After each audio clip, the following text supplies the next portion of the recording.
Hello friends, તમારું સ્વાગત છે મારા કિચનમાં। ઉનાળાની ગરમીઓ માટે આજે આપણે બનાવીશું ઠંડી ઠંડી ફુલજર સોડા।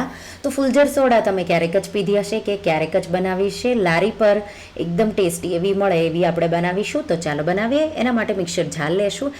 એમાં 1 કપથી થોડા ઓછા લીલા ધાણા ધોઈને લીધા છે, 1/4 કપ ફુદીનાના પાન, 1 ટુકડો આદુનો, 1 લીલું મરચું। તો તીખું બહુ ન થઈ જાય એ ધ્યાન રાખવાનું, મોળું લીલું મરચું પણ લઈ શકો છો। 1 ટીસ્પૂન મીઠું, 1 ટીસ્પૂન શેકેલા જીરાનો પાવડર અને 1 ટીસ્પૂનથી થોડો ઓછો સંચળ। અહીંયા મીઠાનો સ્વાદ પણ તમારે ટેસ્ટ પ્રમાણે ઉમેરવાનો। 3 ટેબલસ્પૂન લીંબુનો રસ, 3 ગ્લાસ આપણે બનાવી રહ્યા છીએ એટલે 1 ટેબલસ્પૂન 1 ગ્લાસના, અને 1/4 કપથી થોડી ઉપર ખાંડ, મેં 1/3 કપ લીધું અને એ માપથી ખાંડ ઉમેરી છે। ગળપણ તમે તમારા સ્વાદ પ્રમાણે ઉમેરી શકો છો। અને 1/4 કપ જેટલું પાણી ઉમેરી અને એકદમ સ્મૂથ આવી થોડી ગ્રેવીવાળી ચટણી પીસી લેવાની। અને હવે આપણે આ રીતે શોર્ટ્સના ગ્લાસ નાના નાના મળતા હોય છે એ મેં આ રીતે ચટણીથી ભરી લીધો છે। તો આ રીતે તમે 3 ગ્લાસ માટે આવા 3 શોર્ટ્સ ગ્લાસની જરૂર પડશે। અને હવે આપણે ચટણી તમારે આ રીતે બનાવીને રાખવાની, અને જ્યારે સર્વ કરવું હોય ત્યારે સર્વિંગ ગ્લાસમાં બરફના ટુકડા 4 જેટલા મેં ઉમેર્યા છે।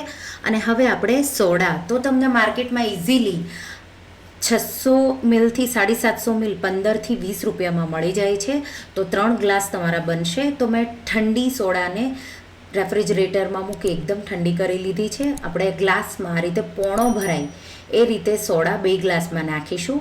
આ રીતે ઉપરથી જગ્યા રાખીશું અને સોડા વોટરમાં 1 ટીસ્પૂન જેટલા પલાળેલા તકમરિયા ઉમેરીશું, અને જે શોર્ટ ભરેલો ગ્લાસ છે એ આ રીતે સોડામાં આ રીતે નાખીશું, એટલે ફીણ થશે, ઉપરથી બબલ થઈ અને સોડા ઉભરાશે, એટલે આપણે આ ફુલજર સોડા તૈયાર।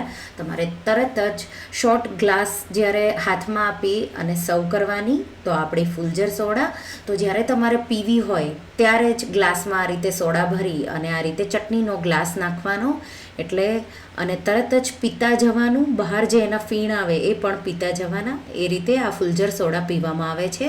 તો આપણી આ ફુલજર સોડા તૈયાર છે। મહેમાનો માટે કે ઘરના સભ્યો માટે તમે એકવાર આ ફુલજર સોડા જરૂરથી ટ્રાય કરજો।